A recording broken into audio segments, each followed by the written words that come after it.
যুদ্ধবিরতির মাঝে এক মাসে 282 বার চুক্তি লঙ্ঘন করল ইসরায়েল, কমপক্ষে 242 জন ফিলিস্তিনিকে হত্যা।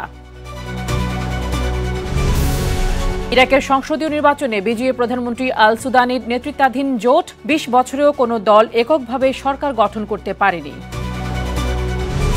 এবং মিশরে আন্তর্জাতিক কোরআন প্রতিযোগিতায় প্রথম হলেন বাংলাদেশের কৃতী হাফেজা হুমায়রা মাসুদ। বিশ্বমঞ্চে আরেকবার উজ্জ্বল হল দেশের নাম। বিশ্বজুড়ে ঘটে যাওয়া দিনের গুরুত্বপূর্ণ ঘটনা বলে নিয়ে আরটিভির নিয়মিত আয়োজন সারাদিনের বিশ্বে আপনাদের সঙ্গে আছি আমি ফারজানা তানি। ট্রাম্পের মধ্যস্থতায় ইসরায়েল ও হামাসের যুদ্ধবিরতির মাঝে গত এক মাসে অন্তত 282 বার চুক্তি লঙ্ঘন করেছে ইসরায়েল। বিমান, কামান ও সরাসরি গুলির মাধ্যমে তারা কমপক্ষে 242 জন ফিলিস্তিনিকে হত্যা এবং 622 জনকে আহত করেছে, ধ্বংস করেছে বেসামরিক ভবনও। তবে হামাসের দাবি তারা যুদ্ধবিরতির প্রায় সব শর্তই পূরণ করেছে। আরও জানাচ্ছেন আব্দুল মালেক।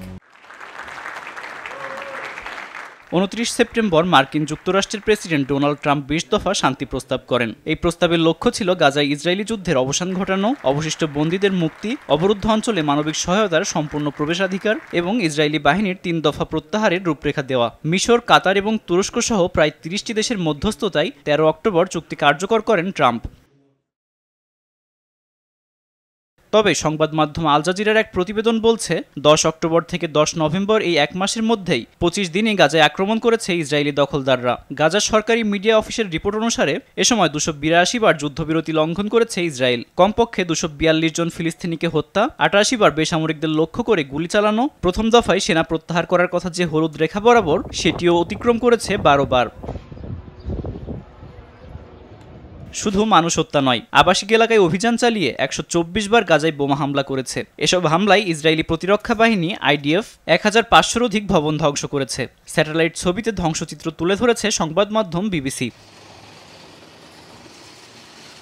এদিকে প্রতিদিন 600টি ত্রাণবাহী ট্রাক প্রবেশের কথা থাকলেও প্রবেশ করেছে গড়ে মাত্র 171টি ট্রাক। ইসরায়েল মাংস, দুগ্ধজাত পণ্য এবং শাকসবজি সহ 350টিরও বেশি অত্যাবশ্যকীয় ও পুষ্টিকর সামগ্রী আটকে দিয়েছে। তবে এসব অভিযোগ অস্বীকার করেছে IDF, বলছে আত্মরক্ষা ও নির্দিষ্ট সীমারেখার মধ্যেই তারা কার্যক্রম চালিয়েছে। বরং হামাসের যুদ্ধবিরতি শর্ত না মানার অভিযোগ করছে ইসরায়েল।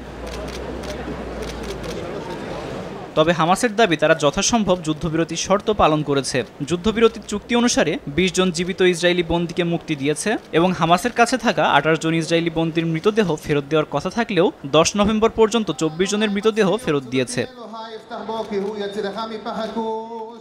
আব্দুল মালেক, RTV। মার্কিন প্রেসিডেন্ট ডোনাল্ড ট্রাম্পের শোয়ের মাধ্যমে যুক্তরাষ্ট্রের ইতিহাসের দীর্ঘতম শাটডাউন স্থগিত হয়েছে। বুধবার স্থানীয় সময় রাত 10টার পর এই বিলে সই করেন ট্রাম্প। এদিকে বুধবার বিকেল 5টা থেকে সন্ধ্যা 7টা পর্যন্ত চলে আইনসভার নিম্নকক্ষের প্রতিনিধি পরিষদের ভোট। 222টি হ্যাঁ ভোট পেয়ে বিলটি পাশ হয় নিম্নকক্ষে, যেখানে রিপাবলিকানদের পাশাপাশি 6 ডেমোক্রেট ভোটও রয়েছে। না ভোট পড়েছে 209টি। এর আগে আইনসভার উচ্চকক্ষ সিনেটে সোমবার এই বিল পাশ হয়। তখন ডেমোক্রেটিক পার্টির কয়েকজন সদস্য রিপাবলিকান সদস্যদের সঙ্গে যুক্ত হয়ে ফেডারেল শাটডাউন বন্ধ ও 2026 সালের জানুয়ারি মাস পর্যন্ত তহবিল বরাদ্দের প্রস্তাব পাশ করেন। আর এর মাধ্যমে টানা 42 দিনের শাটডাউন বন্ধ হতে চলেছে। ইরাকের সংসদীয় নির্বাচনে ইরাকি প্রধানমন্ত্রী মোহাম্মদ শিয়া আল সুদানির নেতৃত্বাধীন জোট বিজয়ী হয়েছে। ফলে দ্বিতীয় মেয়াদে প্রধানমন্ত্রী হতে পারেন মোহাম্মদ শিয়া আল সুদানি। বুধবার দেশটির স্বাধীন উচ্চ নির্বাচন কমিশন এই ঘোষণা করেছেন। মূলত ইরাকের 329 সদস্যের আইনসভায় গত 20 বছরেও কোনো রাজনৈতিক দল এককভাবে সরকার গঠন করতে পারেনি। তাই দলগুলো সরকার গঠনের জন্য জোট তৈরি করে, আর এই কারণে দেশটিতে সরকার গঠনে কয়েক মাস পর্যন্ত সময় লাগতে পারে।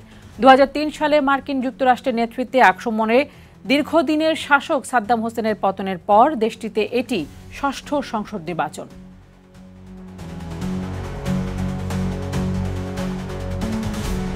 যুক্তরাষ্ট্রের বহুজাতিক প্রতিষ্ঠান জেনারেল মোটরস বা GM চীন থেকে সরবরাহ ব্যবস্থা সরিয়ে নিচ্ছে, আর এই লক্ষ্যে হাজার খানেক সরবরাহকারীকে নির্দেশনাও দিয়েছে প্রতিষ্ঠানটি। GM বলেছে, কাঁচামাল ও যন্ত্রাংশের জন্য চীনের ওপর নির্ভর করা চলবে না। চলতি বছরের শুরুতে মার্কিন চীন বাণিজ্য বিরোধ আগের তুলনায় বেড়ে গেলে এই প্রক্রিয়া আরও জোরদার করে জেনারেল মোটরস। বাজার বিশ্লেষকরা বলছেন চূড়ান্ত লক্ষ্য হলো এই সরবরাহ ব্যবস্থা চীন থেকে পুরোপুরি সরিয়ে নেওয়া। এমনকি কিছু কিছু সরবরাহকারীকে তারা এমন নির্দেশনা দিয়েছে 2027 সালের মধ্যে চীন থেকে সরবরাহ ব্যবস্থা পুরোপুরি সরিয়ে নিতে হবে। তবে শুধু চীন নয়, আরও যেসব দেশ যুক্তরাষ্ট্রের নিষেধাজ্ঞার কবলে পড়েছে সেসব দেশ থেকেও যন্ত্রাংশ ও কাঁচামাল নেবে না জিএম, যদিও চীনের ওপর নির্ভরশীলতা ছিল আরও বেশি। পশ্চিম আফ্রিকার দেশ ঘানায় সেনা নিয়োগ বাছাই কার্যক্রমে পদদলিত হয়ে কমপক্ষে 6 জন নিহত হয়েছে আর আহত হয়েছেন আরও অন্তত 22 জন চাকরি প্রার্থী। বুধবার দেশটির রাজধানী আকরায় এই ঘটনা ঘটে। তথ্যটি নিশ্চিত করেছে সংবাদ মাধ্যম TRT ওয়ার্ল্ড।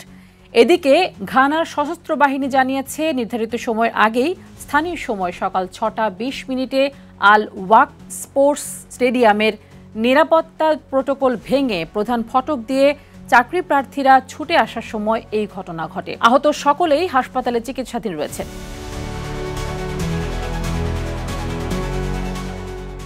দীর্ঘ 7 বছরের বন্দিদশা থেকে অবশেষে মুক্তি পেল পাকিস্তানের হিমালয়ান বাদামি ভাল্লুক রানো। আদালতের নির্দেশে করাচি চিড়িয়াখানা থেকে ইসলামাবাদের পুনর্বাসন কেন্দ্রে স্থানান্তর করা হয়েছে তাকে। সেখানে 21 দিনের কোয়ারেন্টাইনে থাকবে রানো। আরও জানাচ্ছেন আরাফাত ইয়াসার।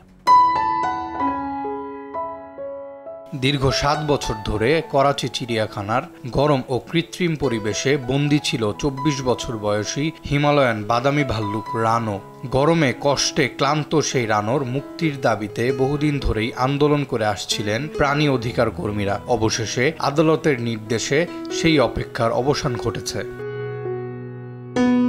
গত বুধবার পাকিস্তান বিমান বাহিনীর এক বিশেষ বিমানে করে রানোকে করাচি থেকে ইসলামাবাদের ইসলামাবাদ ওয়াইল্ড লাইফ ম্যানেজমেন্ট বোর্ডে স্থানান্তর করা হয়েছে।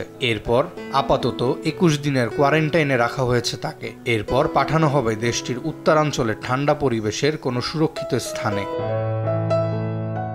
সিন্ধু বন্যপ্রাণী বিভাগের তথ্য অনুযায়ী রানো মূলত ঠান্ডা আবহাওয়ার প্রাণী। করাচির উষ্ণ আবহে তার শারীরিক ও মানসিক অবস্থা ছিল মারাত্মকভাবে ক্ষতিগ্রস্ত। তার একাকিত্ব অসুস্থতা নিয়েও অনেক দর্শনার্থী উদ্বেগ প্রকাশ করেছিলেন। বন্যপ্রাণী বিভাগের কর্মকর্তা জাভেদ মাহার জানান, রানোর জন্য করাচির পরিবেশ ছিল একেবারেই প্রতিকূল। তাই আদালতের নির্দেশেই তাকে স্থানান্তর করা হয়েছে। এখন তাকে এমন জায়গায় নেওয়া হবে যেখানে সে ঠান্ডা পরিবেশে স্বস্তিতে থাকতে পারবে। ইসলামাবাদ ওয়াইল্ড লাইফ ম্যানেজমেন্ট বোর্ডের 3 সদস্যের বিশেষজ্ঞ দল রানোর শারীরিক পরীক্ষা, আচরণ ও খাদ্যাভ্যাস পর্যবেক্ষণ শেষে তাকে মারগাল্লা উদ্ধার ও পুনর্বাসন কেন্দ্রে পাঠিয়েছে। সেখানকার কর্মকর্তা সাখাওয়াত আলী জানিয়েছেন, 21 দিনের কোয়ারেন্টাইন শেষে রানোকে বড় এনক্লোজারে ছাড়া হবে। পরে নির্দেশনা এলে গিলগিটে পাঠানোর আগে তাকে বিশেষ ক্রেট ট্রেনিং করানো হবে। তবে কর্মকর্তারা বলছেন, দীর্ঘ বন্দিদশার কারণে রানোকে আর পুরোপুরি বনে ফেরানো সম্ভব নয়, বরং উত্তরাঞ্চলের ঠান্ডা পরিবেশে তার জন্য তৈরি করা হবে একটি বিশেষ সুরক্ষিত এনক্লোজার, যেখানে অবশেষে মুক্ত বাতাসে কাটাবে রানোর পরবর্তী জীবন। আরাফাত ইয়াসার, RTV। দক্ষিণ আমেরিকার দেশ পেরুর আরেকুইপা অঞ্চলে যাত্রীবাহী বাস খাদে পড়ে অন্তত 37 জন নিহত হয়েছে। বুধবার বাসটি রাস্তা থেকে গভীর খাদে পড়ে যাওয়ায় হতাহতের এই ঘটনা ঘটেছে বলে স্থানীয় কর্তৃপক্ষ জানিয়েছে। ঘটনাস্থলে মারা যান 36 জন। এছাড়া হাসপাতালে চিকিৎসাধীন অবস্থায় আরও 1 জনের প্রাণহানি ঘটেছে। এছাড়া আহত 26 জনকে উদ্ধারের পর স্থানীয় হাসপাতালে ভর্তি করা হয়েছে। ফায়ার সার্ভিস জানিয়েছে, বাসটি প্রথমে একটি ভ্যানের সঙ্গে ধাক্কা খায় আর এরপর রাস্তা থেকে ছিটকে গভীর খাদে পড়ে যায়। দেশটিতে পাহাড়ি রাস্তায় থাকায় প্রায়ই এমন দুর্ঘটনা ঘটে। মিশরে অনুষ্ঠিত আন্তর্জাতিক কোরআন প্রতিযোগিতায় প্রথম হয়েছেন বাংলাদেশের কৃতি হাফেজা হুমায়রা মাসুদ। নারীদের বিভাগে সবচেয়ে এগিয়ে অর্জন করেছেন এই গৌরব।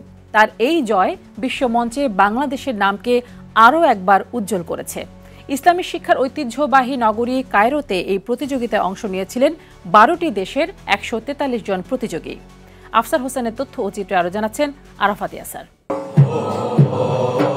ইসলামী ঐতিহ্যের প্রাণকেন্দ্র মিশরের রাজধানী কায়রো শহরে অনুষ্ঠিত হল আন্তর্জাতিক কোরআন প্রতিযোগিতা। ইন্দোনেশিয়ান কুরআন রিসাইটার্স অ্যাসোসিয়েশন IPQI মেসির আয়োজিত এই আয়োজনে অংশ নেন 12টি দেশের 143 জন প্রতিযোগী। নারীদের জন্য নির্ধারিত বিভাগে সবার মধ্য থেকে সেরা হয়েছেন বাংলাদেশের চাঁদপুরের কন্যা হাফেজা হুমায়রা মাসুদ। দ্বিতীয় স্থান অর্জন করেন ইন্দোনেশিয়ার আয়েশা ইজ্জত মুসলিমা এবং তৃতীয় হন কায়রানি নফসুল মুতমাইনা। অন্যদিকে পুরুষদের বিভাগে প্রথম স্থান অর্জন করেন নাইজেরিয়ার বশির উসমান ইমাম। মঙ্গলবার কায়রোর ঐতিহ্যবাহী এল মুস্কি এলাকার আল রাউজা আল হুসাইনিয়া প্রাঙ্গণে এক অনাড়ম্বর অনুষ্ঠানে বিজয়ীদের নাম ঘোষণা করা হয়। পুরস্কার তুলে দেন আল আজহার মসজিদের বিশিষ্ট ইমাম ও কারি শাইখ ফাউজি আল বারবারি আজহারি। এটি হুমায়রার প্রথম আন্তর্জাতিক সাফল্য নয়। 2010 সালে জর্ডানে অনুষ্ঠিত আন্তর্জাতিক হিফজুল কুরআন প্রতিযোগিতায় তিনি দ্বিতীয় স্থান অর্জন করেছিলেন। সর্বশেষ 2025 সালে মিশরের ওয়াকফ মন্ত্রণালয় আয়োজিত 31তম আন্তর্জাতিক কোরআন প্রতিযোগিতায় 60টি দেশের মধ্যে অনারব বিভাগে পঞ্চম হন এই বাংলাদেশি হাফেজা। স্ত্রীর এমন অর্জনে উচ্ছ্বাস প্রকাশ করেন তার স্বামী মাওলানা মাসুম বিল্লাহ গুলজার আজহারি।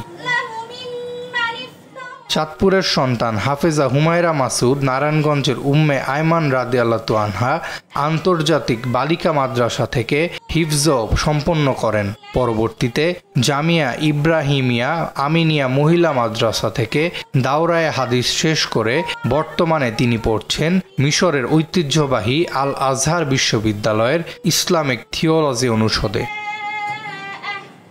একটি আন্তর্জাতিক মঞ্চে বাংলাদেশি মেয়ের এমন সাফল্য প্রমাণ করে চর্চা অধ্যবসায় আর বিশ্বাস থাকলে কোরআনের আলো ছড়িয়ে দেওয়া সম্ভব সীমানা পেরিয়ে বিশ্ব মঞ্চেও।